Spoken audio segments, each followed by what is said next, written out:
Nah, itu yang benar. Jadi seperti rangkaian ya teman-teman ya. Oke, next. Nah, mengapa harus investasi? Nah, kita perlu tahu nih pengertiannya. Jadi investasi adalah bagaimana kita mengelola aset atau harta. Sehingga aset atau harta tersebut memberikan hasil di kemudian hari, teman-teman. Nah, alasannya kenapa? Ya tadi ya, yang pertama karena adanya tingkat inflasi. Oke. Kemudian yang kedua nih, tujuannya untuk meningkatkan nilai aset di masa depan. Benar ya, teman-teman ya. Kemudian yang ketiga, jadi hasil investasi dapat digunakan untuk memenuhi kebutuhan Anda. Nah, itu juga oke alasannya. Kemudian yang keempat, untuk memenuhi keinginan Anda di masa depan ya teman-teman ya. Jadi banyak sekali alasan kenapa kita harus investasi. Dan yang paling penting teman-teman, kita investasi adalah untuk menghindari ketidakpastian ya. Jadi kita tahu kalau di Indonesia itu kan sangat ini ya, erat historinya dengan krisis ya. Mulai tahun 60-an, tahun 90-an itu juga pernah krisis. Tahun 2008, tahun 98, 2008, habis itu tahun 2013 juga pernah krisis sampai terakhir itu pandemi ya, pandemi juga krisis. Nah, ini kabar-kabarnya mau ada krisis lagi teman-teman ya. Nah, itu kenapa kita harus melakukan investasi karena masa depan ini nggak pasti teman-teman. Oke, next. Nah, yang paling penting adalah ini teman-teman ya. Jadi alasan kenapa sih kok kita harus investasi adalah untuk persiapan pensiun teman-teman. Nah, ini penting. Beneran ini penting. Karena apa? Kalau kita lihat data nih teman-teman ya, jadi dari total pensiunan di Indonesia, itu yang bisa dikatakan siap pensiun itu hanya 20% teman-teman, dari total semua orang yang sudah pensiun. Nah, sisanya gimana? Sisanya itu kembali menjadi miskin ya. Jadi mereka itu bekerja keras, dapat uang, uangnya itu nggak pernah diatur, nggak pernah dibelikan instrumen investasi. Nah, mungkin rumah punya ya, rumah punya, mobil punya, tapi sebagai aset pribadi aja, bukan sebagai aset investasi ya. Jadi nggak punya passive income. Akhirnya apa? Akhirnya seperti sekarang teman-teman. Banyak kita mungkin sering dengar generasi sandwich ya. Nah, jadi generasi sandwich itu selain mereka memberi makan ini ya nafkah anaknya, mereka juga memberi makan ke orang tuanya, gitu kan. Nah, kita kan nggak mau seperti itu ya. Kita kalau misalkan nanti pensiun maunya ya hidupnya kaya raya teman-teman ya. Nah, kalau kita nggak punya persiapan sejak dini, nah kenapa sih Kak Rahmat kalau udah ngomongin pensiun padahal kan kita masih kuliah nih. Tapi kenapa kalau kita mulai investasi sejak dini teman-teman? Nah, kalau kita mulainya sejak dini itu lebih ringan ya. Karena nanti teman-teman bisa mulai dengan dana yang murah teman-teman, pelan-pelan ya jadi ya. Nah, kalau teman-teman baru mulai investasi setelah menikah, setelah punya kerja, nah itu akan berat. Karena apa? Karena tanggungan teman-teman udah banyak ya teman-teman ya. Malah susah kalau mau investasi. Makanya tuh kita selalu mengarahkan teman-teman tuh mulai sekarang investasi. Minimal disiplin dulu ya, disiplin dulu. Baru teman-teman nanti insya Allah bisa menikmati dari hasil investasinya yang dilakukan. Baik, nah, guys. Next, Kak. Nah, kemudian kita kenali nih, teman-teman profil resiko diri. Nah, ini yang penting juga nih sebelum kita mulai investasi. Nah, sebentar ya, mau ambil charger ini laptopnya mau mati soalnya. Bentar.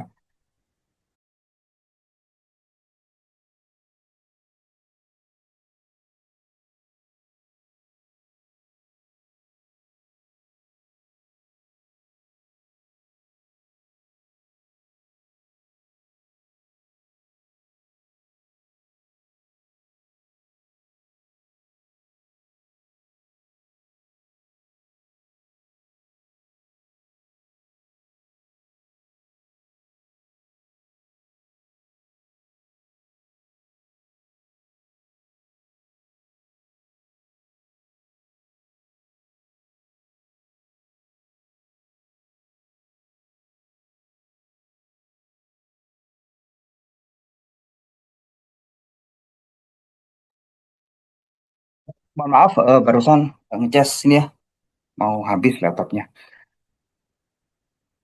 Kak, lanjut ya. Masih ada waktu kan, Kak Riri?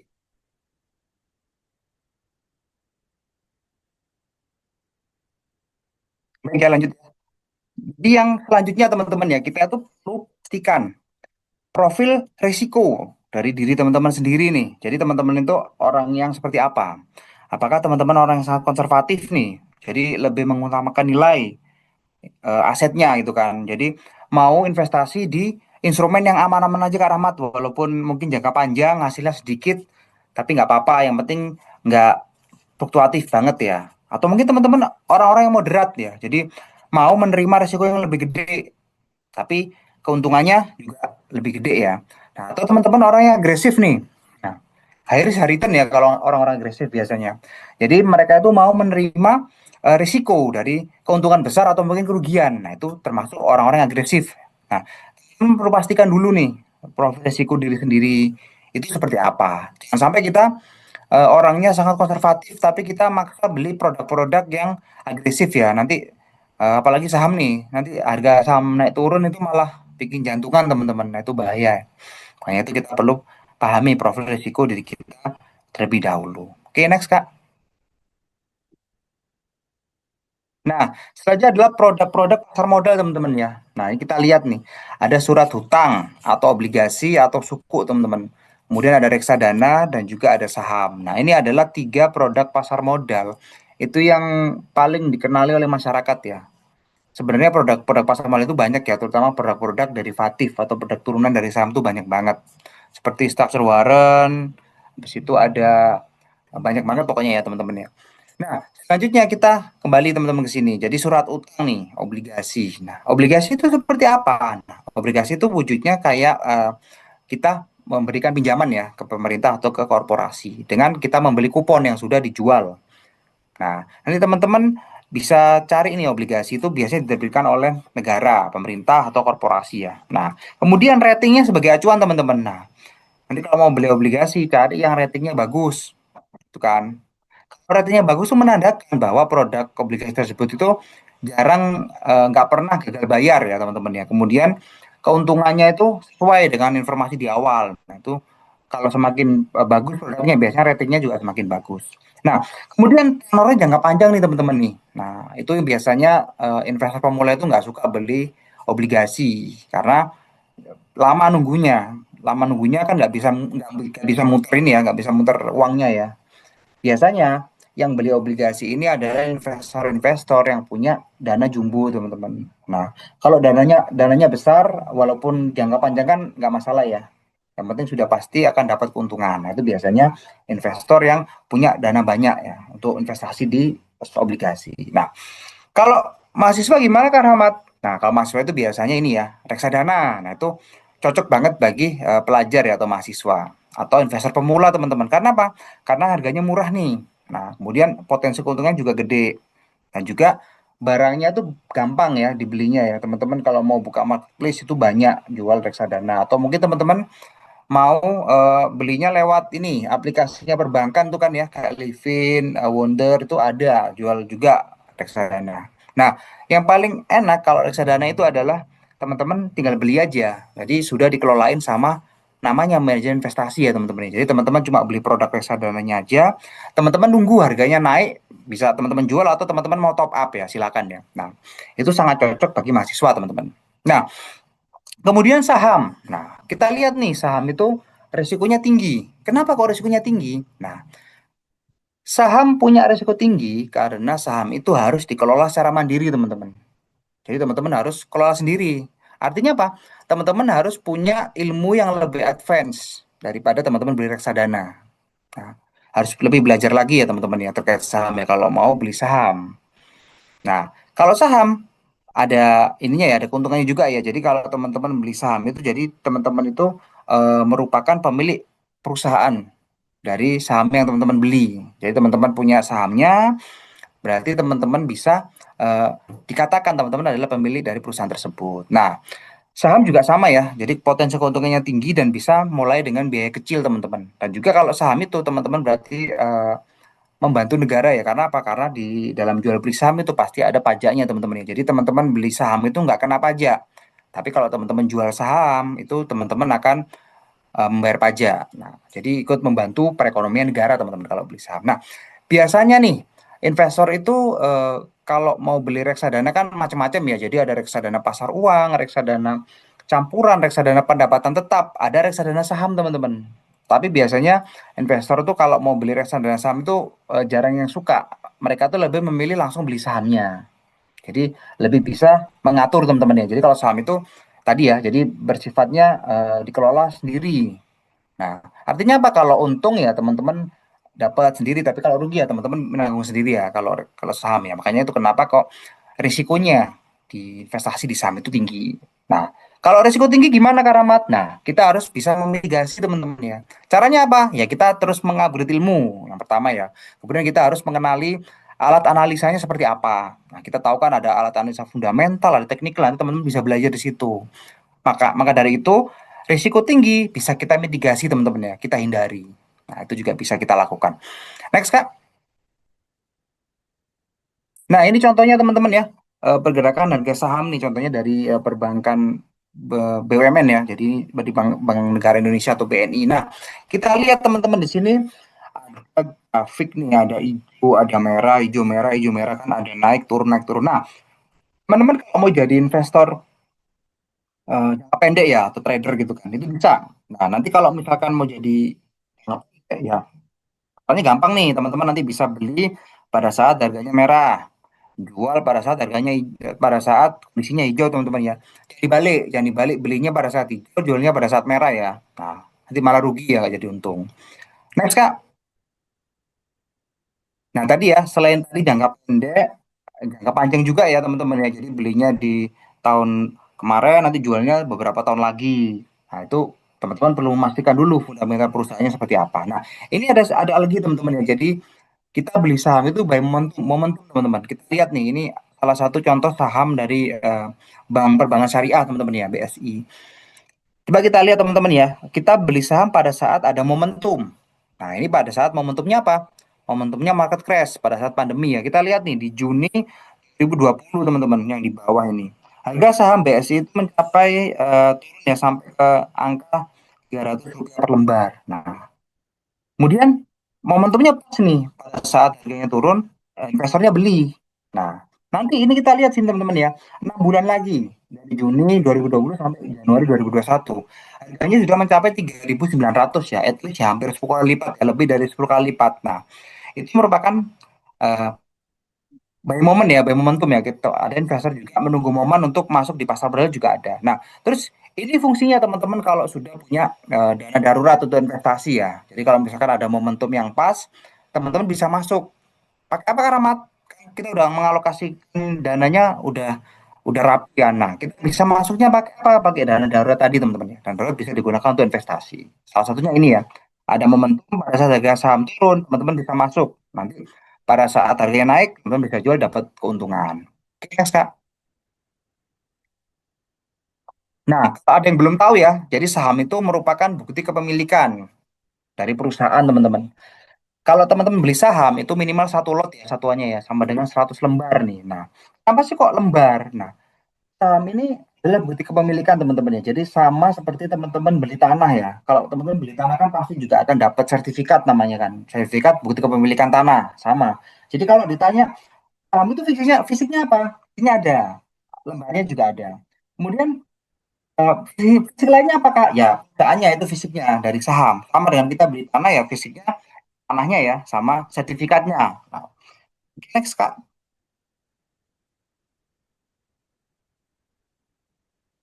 Nah, tapi zaman dulu teman-teman ya, jadi zaman dulu itu kita transaksinya itu masih script ya, belum scriptless. Jadi terbayangin aja zaman dulu teman-teman mau beli satu lot saham itu sama dengan 500 lembar teman-teman. Zaman dulu satu lot sama dengan 500. Nah, kita misalkan punya satu lot ya, gitu tebelnya ya, 500 lembar. Apalagi ini orangnya punya 10.000 lot gitu misalkan, 10.000 lot. Berarti gimana?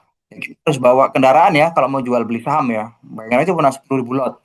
Nah, namun pada tahun 2000 itu sudah dijadikan sebagai aset digital teman-teman ya. Dijadikan aset digital. Sehingga teman-teman nggak perlu lagi bawa kertasnya. Nah, kertasnya ada nggak Karamat? Ada. Kertasnya disimpan oleh KSCI teman-teman ya. Jadi KSCI itu tadi ya, Lembaga Penyimpanan dan Transaksi. Jadi kalau teman-teman mau minta kertas sahamnya, teman-teman bisa mintanya ke KSCI. Nah, sekarang nggak perlu lagi. Karena apa? Karena sudah dijadikan aset digital. Jadi bisa dilakukan perdagangannya secara online teman-teman ya. Oke, next.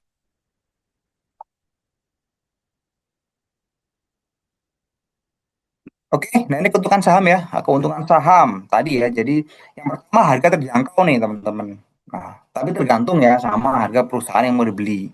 Kemudian teman-teman kalau punya saham, teman-teman menjadi pemilik perusahaannya. Nah, nanti pasti akan kalau jadi pemilik perusahaan pasti akan dapat keuntungan dari pertumbuhan laba bersih teman-teman ya. Biasanya kaitannya sama dividen nih, dapat dividen.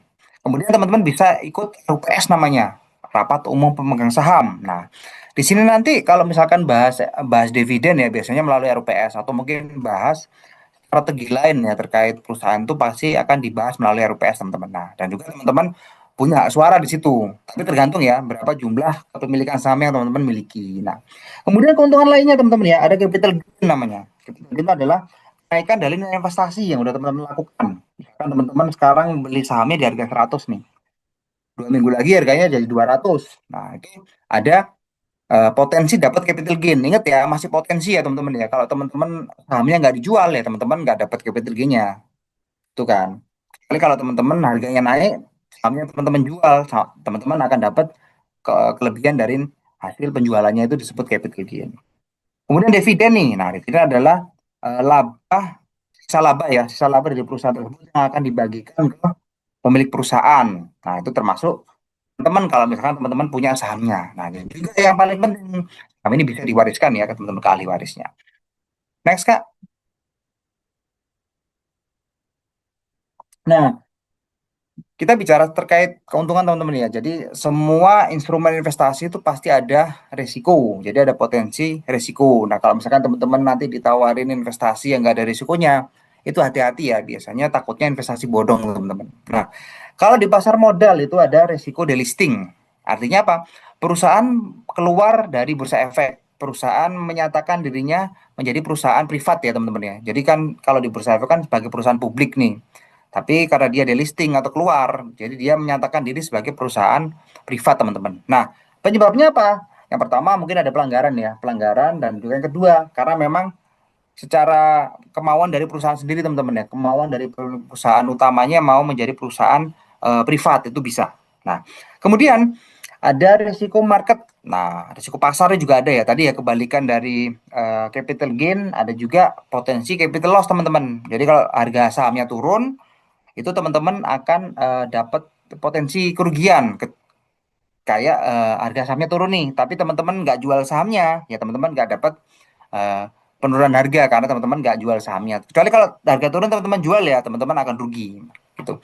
Kemudian pilot nih, jadi tadi ya delisting, resiko pasar dan juga ada resiko bangkrut. Nah, kalau resiko bangkrut itu walaupun perusahaannya tercatat atau mungkin perusahaannya terbuka tertutup pasti ada risiko perusahaannya bangkrut tuh pasti ada teman-teman ya.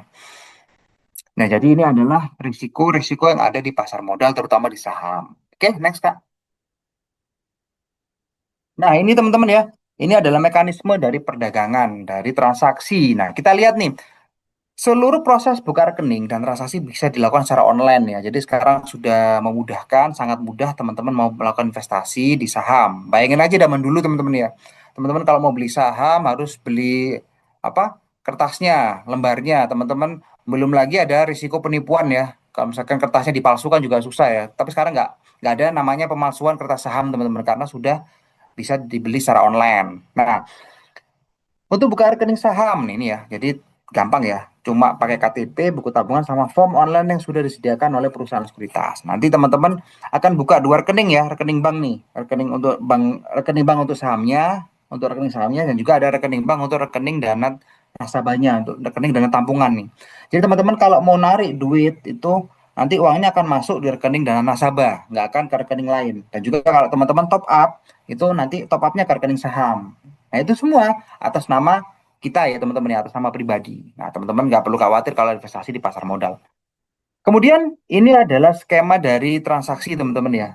Ini ada transaksi di pasar sekunder nih. Kan ada dua pasar ya, jadi ada pasar perdana atau pasar primer, ada pasar sekunder. Kalau pasar perdana itu adalah pertama kali perusahaan listing. Jadi teman-teman kalau mau beli sahamnya AIPO, nah itu teman-teman beli di pasar perdana kan. Jadi transaksinya antara perusahaan dengan investor teman-teman ya kalau pasar perdana ya. Jadi pertama kali perusahaan itu IPO, jual ke masyarakat itu pasar perdana. Nah, setelah itu sudah dibeli oleh masyarakat nih sahamnya nih. Nah, setelah itu kalau mau jual beli saham itu di pasar sekunder. Jadi apa? Yang jual belinya itu antara investor ke investor teman-teman ya. Jadi investor jual ke investor beli. Nah, ini ada contohnya nih. Investor beli mau beli saham, investor jual mau jual saham nih. Mereka melakukan order. Order beli nanti ada komponen fee-nya teman-teman ya, fee beli ya. Dan juga yang order jual ada komponen fee jualnya. Dan juga ditambah pajak. Jadi kan ya saya bilang tadi kalau teman-teman beli saham itu nggak kena pajak ya, tapi kalau teman-teman jual saham itu akan kena pajak. Nah, setelah melakukan order diterima oleh perusahaan sekuritas ya atau anggota bursa. Nah, setelah masuk di sistemnya anggota bursa akan diproses nih melalui sistemnya bursa efek ya teman-teman ya. Setelah masuk ke bursa efek akan diteruskan untuk pencatatan clearingnya dan kewajibannya ke ID Clear atau ke KPII teman-teman. Setelah proses dari clearingnya selesai akan dilanjutkan ke KSEI. Nah, nanti dari KSEI akan bagi teman-teman ya, akan bagi yang beli itu dapat sahamnya, yang jual itu dapat duitnya, teman-teman. Nah, tapi prosesnya terjadi plus dua ya. Artinya teman-teman kalau sudah transaksi dan itu sudah match ya, sampai kita udah masuk transaksi ternyata belum match, terus teman-teman tinggal, terus besok harganya naik, teman-teman ngomel-ngomel, loh ini sahamnya kok hilang. Padahal waktu saat transaksi itu belum match ternyata. Tapi dia udah ngomel-ngomel lah, itu yang sampai ya. Jadi setelah terjadi transaksi atau udah match ya, itu teman-teman bisa dapat, misalnya teman-teman jual nih, teman-teman akan dapat uangnya itu T plus 2, jadi 2 hari lagi. Nah ini sebenarnya sudah termasuk cepat ya. Kalau dulu masih T plus 3 teman-teman. Nah malah lebih lama lagi ya 3 hari ya. Kalau sekarang sudah lebih cepat. Nah, harapan kita ke depannya ya bisa tipe satu atau mungkin T0 teman-teman ya. Nah, tapi kayaknya masih lama itu. Next, Kak. Nah, ini teman-teman untuk komponen ya, komponen dari fee. Nah, ini sangat kecil banget nih dari transaction fee, ada clearing fee-nya dan ada settlement fee-nya. Nah, itu kalau fee untuk jual ya untuk beli itu 0,00 0,04% teman-teman ya. Kalau untuk jual itu 0,14%. Kenapa? Jual itu ditambah dengan komponen pajak ya teman-teman ya. Makanya lebih mahal sedikit. Oke, next Kak.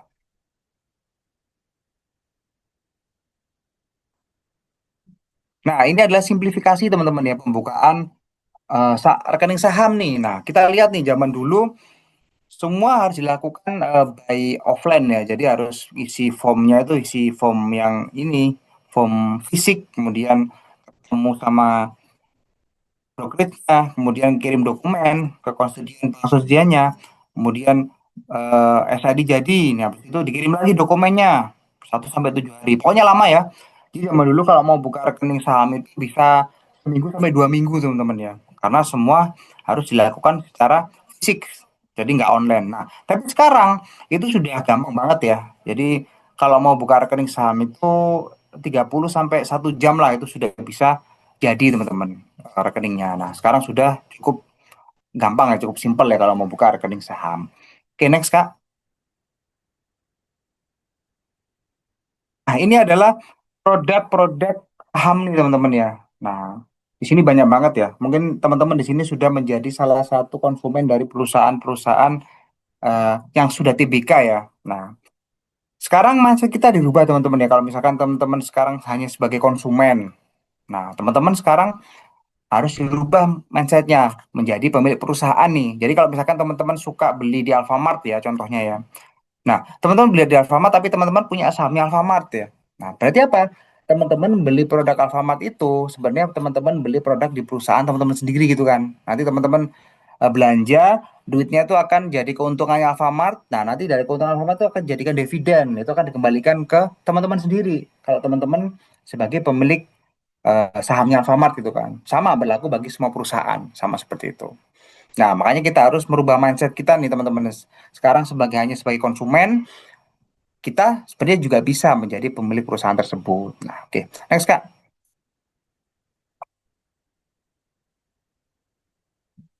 Masih ada waktu Kakak. Jadi, apakah sudah habis?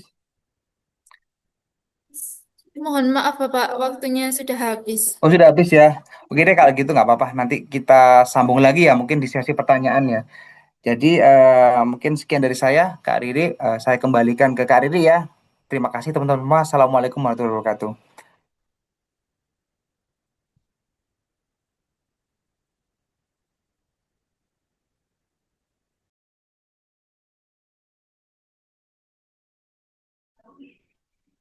Baik, terima kasih Bapak atas pemaparan materinya. Untuk sesi pertanyaan akan dilaksanakan setelah pemateri kedua menyampaikan materinya.